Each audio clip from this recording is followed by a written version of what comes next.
I saw myself never stuttering or saying like and filler words. Yeah. And then we get to the start. So I was like, oh, this should be good. Started and I was very robotic. And everyone's like, relax. And I'm like, I'm trying to, but it's hard. And so going from that and then to where I am today, because I was consistent, caused me to grow. I think those little minor victories is what I'm walking in today, meaning like I'm more confident. Hey there, welcome to the Culture Architects Podcast. I'm Chad, and I'm here with Alexis. Hey. Yes, so right before we get in the episode, make sure you subscribe, like, share, whatever you can do to help us, support us. We'd love it.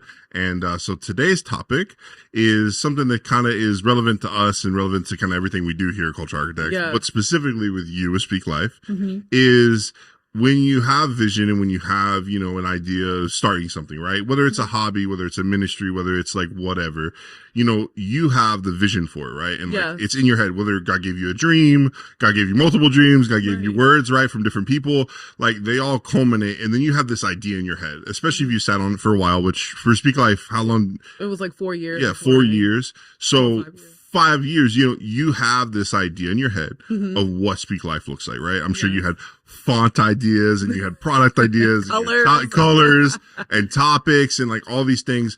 And so there's a process, you know, I think, and you were kind of saying this before, but like kind of how you felt like you were going to do it all by yourself, right? Yes.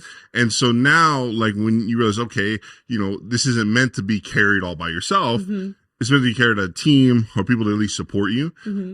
There's this tension of when you go to say, hey, this is my vision. Right. And then other people begin to catch it, but then they have ideas, right? Right. So then they start picking fonts and they start picking colors and they start. So like, how do you have this tension of like where like you had the original vision, like how do you process and how do you communicate that to people that don't have that initially? Well, I feel like it wasn't always easy. Right. Because you understand as a visionary, you see the end goal, you see the big picture, and you're like, oh, it'll be easy to get there. Right. I can literally see it. I can see the people partaking in it and all the things. Yep.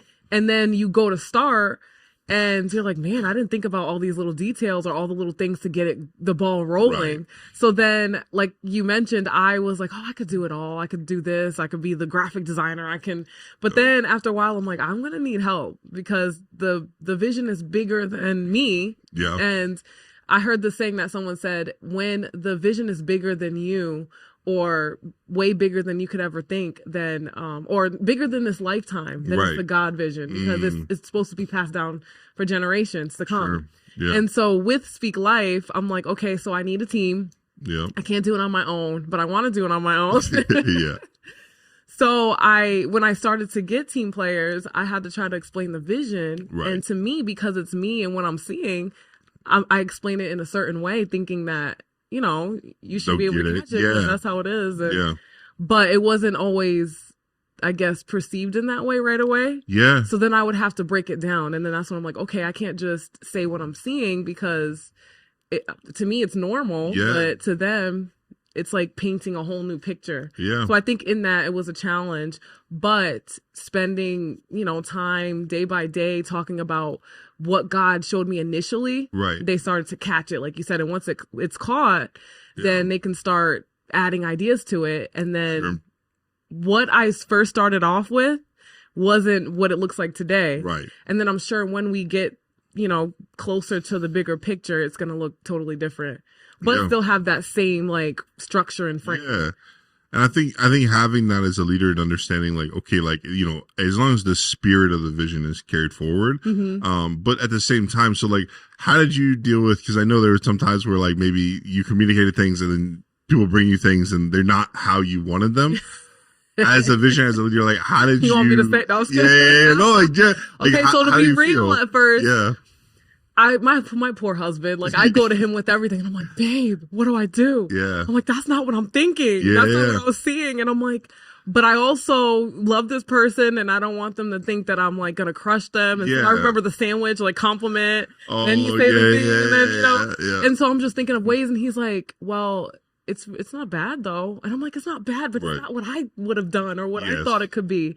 And so I had to really like learn how to compromise. Like, okay, so it's not way off from the vision. It's just different from what I would have done. Sure. But I can't be nitpicky because I was getting to a point where I was being nitpicky. And I'm like, well, I don't like this detail and I don't like that. And so if I would have just continued to go down that road, I wouldn't have gotten anything done. I would have been like that micro manager. Yeah. So because sometimes I think the things that we've learned is as we start doing this thing is like, sometimes getting it out there is better and than nothing. tweak and tweak and tweak and never gets out there. And I think that's the thing that you've kind of seen too is with everything is like, hey, you know, things aren't how you wanted it or how you envisioned it, but at least you're doing it. Right. And then in doing it, you know, now you're having restructuring conversations and different things of how to get it to where you wanted it to be. And I think that's been important. It's been cool to watch you do that because like, you know, everything's kind of been in stages. I remember with the Joy Box, right? You know, you were getting everything out, but then it's like, okay, it's great in a micro thing, but then how do we mass produce it? Right. And then you start having the mass production, and then you're like, well, it doesn't look how I. Right. So can you kind of talk to that and like kind of explain that process? Because that was crazy. So when it first started out, it was just like this plain generic white box. Some like paper that I glued on there with like a weird watercolor, you know, look. Right. But I'm like, there has to be something different or better than this. Yeah. And so Lance was like, oh, you just got to get it out. I'm like, I know, but there's something more that I could do. So I messed around with some ideas and then bumped into what it is now. Yeah. But like you said, I had to mass produce it. There was a guy that, a pastor that wanted to buy like 40 of them for his congregation, the women in the congregation. And I was like, okay, I have to do this. I can't, you know, drop the ball. Yeah. And so I was used to making like maybe like 3, you know? Right. Now 3 to 40. So again, I couldn't do it on my own. So I had to have some friends help. I had to ask for help. Yeah. And then when we ordered some things, it wasn't exactly like the original box that I had. Exactly. So it was like 2 days away from me having to deliver the whole thing to this guy.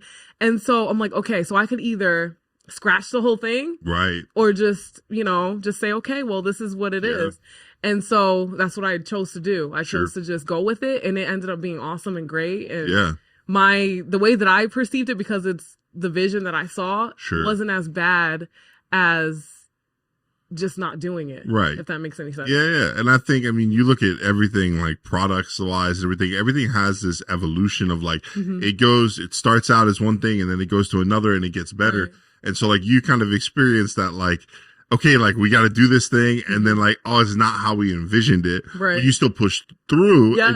And the cool thing too is like you still saw the fruit from the original vision, right? Like with those ladies that you were able to give with that, is it, hey, you still saw what you wanted to do, but it's not exactly how I saw it originally. Exactly. You know, and that's cool. And so then you look at kind of like now with like the podcast and things like that. Like I think it's been fun to watch because like you've really evolved like that whole thing. Because I'm sure in your mind you had an idea of what the podcast looks like, and then it kind of like started to like. And I was like, whoa, it was like effortless in my mind. Right. I was like talking and all this stuff, and then when I actually started talking, I was like, whoa, this is harder than I thought. Talking to myself. Yes, it's funny because like, you know, we started off on like the TV set that we had basically with the TVs in the back and everything.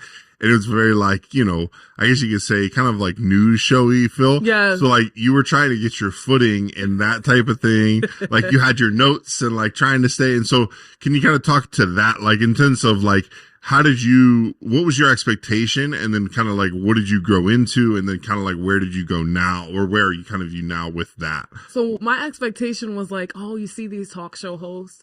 I was like, I saw myself talking in that way. Right. Like never stuttering or saying like and filler words. Yeah. And then we get to the start and you said it's like a news feel. So we had the notes on the screen in front of me. Yeah. So I was like, oh, this should be good. Started and I was very robotic. Yeah. Very like stiff. Yeah. And everyone's like, relax. And I'm like, I'm trying to, but it's hard. And so going from that and then to where I am today, I just feel like because I was consistent and persistent and continued to be faithful with it, even when it wasn't the full vision that I saw at first, caused me to grow. Yeah. And those little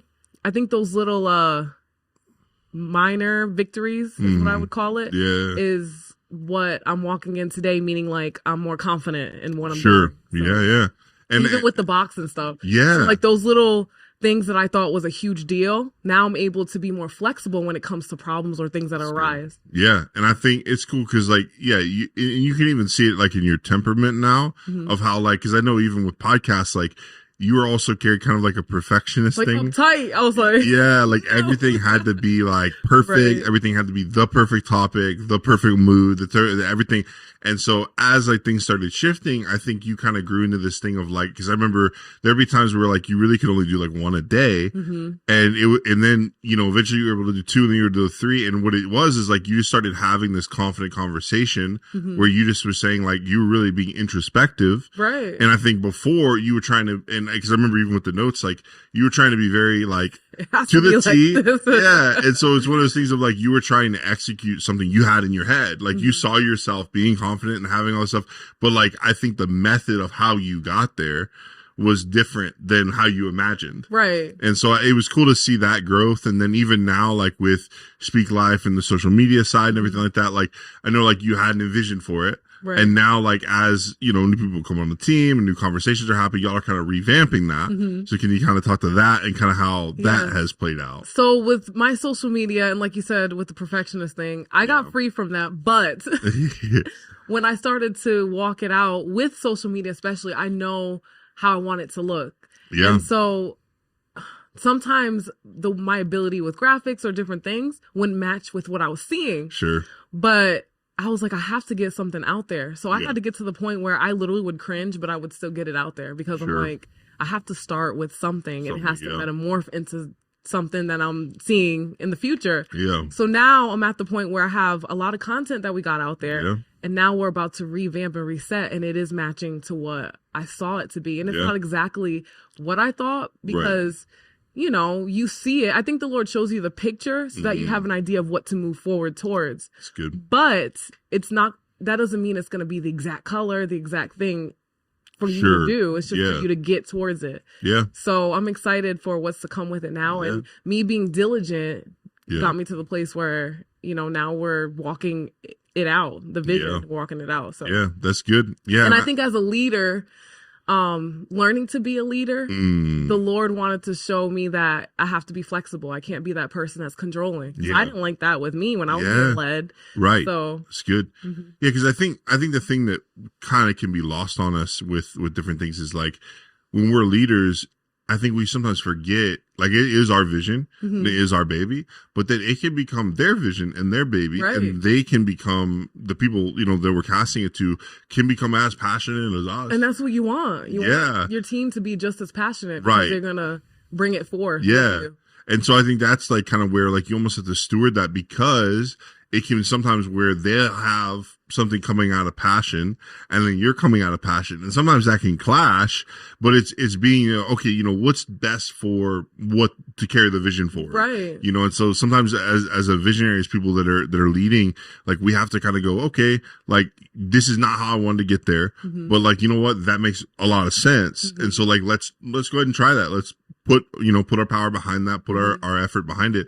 So I think that's like kind of the tension is, I think a lot of times, and because we've seen it, we've worked under leaders that are like, if it wasn't their idea, then good luck. Everything is like, everything is just going to be their idea, and that's it. You almost have to like make them think it's their idea. You have to plan it for like 6 weeks. Yeah. They'll be like, hey, what do you think about? And then they say, we're back to you. Yeah.